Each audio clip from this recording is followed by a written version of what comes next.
Scale factor, so 9R. So scale factor is essentially how we determine how to move from which side of the shape we're at, and if it's going to be a similar shape, like once we've proven that it's similar, how do we then scale something up or scale something down? So we see this in like model houses, or if you're on Google Maps, you'll see like scale factor of 1 centimeter might be equal to 10 meters or something like that. So that would actually be equal to a whole kind of backyard. Um, yeah, so scale factor, we're going to solve it by using a k, right? K is going to be our constant we're going to look for. It's the length of the image divided by the length of the original image. Um, we're going to be careful of how we use that, because it could do one of two things, or could one of three things push out. So if K is less than one, the image is larger than the original. So if K is more than one, if K is larger than one, the image is going to be larger than this one. So this one, if our scale factor was 2, that's larger than 1, this has gotten twice as big. If K is less than 1, the original image is bigger, right? So this image is, if K was equal to 0.5, this would be half the size of the original image. And if K is exactly 1, then we're going to have the identical image here. So in the diagram below, a rectangle is being enlarged by a scale factor of K2 to give rectangle B. So this one has been scaled up to give this one. If K is equal to 2, this is 3 times 2, 2 times 4, and so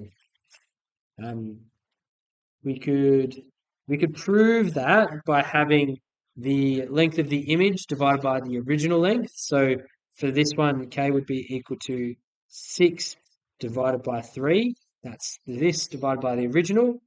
Or we could have K equals 4 divided by 2. And in these cases, they both equal 2. Right? Moving down. So the side of a rectangle measures 8 centimeters and 6 centimeters. If the rectangle is being enlarged by a scale factor of 3/2, the new length of the sides will be what?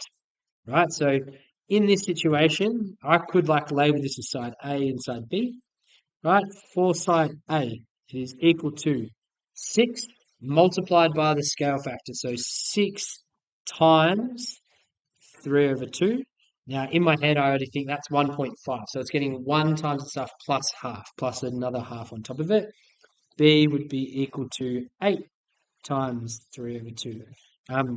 So I'm thinking that should probably be 9. That should probably be 12, but we'll have a look. So 6 times, getting that, 3/2 equals 9. Then we've got 8 times this one equals 2 equals 12. So we've got 9 and 12. Right, if we were going to redraw this image, it would look like a bigger rectangle. We would have this side length is going to be our 9 centimeters, and this side length would be our 12. Hasn't actually asked us to draw it, so it just asked for the new side lengths. 9, 12, 9, 12 centimeters. Perfecto. Moving on to the next one. For the triangle. For the pair of similar triangles, find the scale factor and calculate x. So in this situation, we've got to decide which one's going to be our original image. I think the way it's poised it probably wants it to be this way. Just you can kind of do it whichever way you really like. So this side over the original amount would be one way to work it out. Just noting, we are going to try and move from this way to this way. So if I do the original, which is, so if this is the original, we know that this side we actually have, that matches up with that side. So we could do 5 divided by 25. That would give me 5 divided by 25. Gives me a scale factor of the fifth. If I hit and sometimes fractions are going to be better for these types of questions. All right, so 0.2 is fine though, so equals 0.2. K equals 0.2. In that case, my 30x is going to be equal to 30 multiplied by 0.2, or if we wanted to, we could have done 30 times 1/5. You could have even done 30 times 5/25, but So 30 times 0.2 is going to be 6, right? So 6. So our x side length here, x is 6 centimeters. That's it. So we've just recognized we wanted to move from the 30 over to this one. We found our scale, K-scale factor, and then we've moved through there. Scaling area.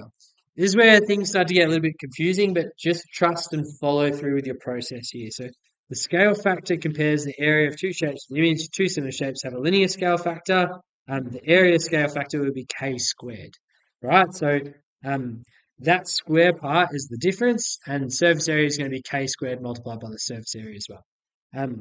In the situation here, we're going from the area, the scale factor is going to be, we need to figure out K, and then we can figure out what this would have actually been lifted up to. So which way do you want to move? We're going from here to here, so we need to make sure this is the original. So we're starting with 7 over 4. That's our K value. 7 divided by 4, 1.75. Right, so then I'm going to multiply the area. So the area of this one is going to be 32 multiplied by 1.75 squared. That square piece is really important. 32 times 1.75 squared gives us 98 meters, centimeters squared. Calculate the area of the larger rectangle. I kind of already did that here. So that was our scale factor. Our area is going to be 32 multiplied by 1.75 squared equals 98 centimeters squared. That's our area. And just noting, this is getting bigger, obviously, 32 and 98, it's growing. So always good to double check, because if you knew it was meant to get smaller and you're looking at your numbers bigger, you've done something wrong. Your K factor's round the wrong way when you worked it out. Similar solids. So two solids are similar if they have the same shape and the ratios of corresponding linear dimensions are equal. These two cylinders are similar because they have the same shape. They're both cylinders, ratios of corresponding dimensions, and the height and radius are the same. So height and radius, height of cylinder B over the height of cylinder A. So 6 over 3 is 2. And then we've gone, the radius is 2 to 1. So this would equal 6 over 3 equals 2. This also equals 2. So they're the same. So just the same, we're looking for similar parts. Scaling volume. Now this one does tend to stick a few people up, but we're just doing the same thing. But instead of scaling up with the area, which is squaring, we're scaling up with the volume, so we're cubing it. Looking at this one here, triangle periods are similar. Just noting that we're looking for this one, right? We're looking to go in this direction. So we want this one to be our original shape. Like that'll just make it a little bit easier for us moving forward if we keep that consistent. So this one is going to be our original. This one is not going to be our original. So we're going to have 8 over 4. That's our K value we're looking for. 8 over 4 equals what? 2. Right, so we know we're moving in this direction by 2. K equals 2. Now our formula would say the volume equals K, which is 2 cubed, multiplied by, that says area, you can cross that out, that needs to say volume. Definitely not the area, so the volume. Our volume here is 1 centimeter cubed. 1. So we're going to think about this. And like realistically, we could probably write this out. The question is going to be this little bit of information you don't need to write in, but 1 centimeter cubed multiplied by 2 times 2 times 2, right? This, you don't really need this. This is like so it's really just 1 times 2 times 2 times 2. And you could probably do this in your head. 1 times 2 is 2, 2 times 2 is 4, 4 times 2 is 8. So our answer is going to be 8. Our volume, so volume is equal to 8 centimeters cubed, and that's our final answer. And that's it. I didn't write that fully, but sorry, I didn't have that in the camera when I was writing it. Yeah, so 1 times 2 times 2 times 2, it's 8 centimeters cubed. And we know it's going the right way, right? Because if the volume was 1 here and we've gotten larger, it needs to be a larger volume. 8 is larger than 1. We're all sorted. And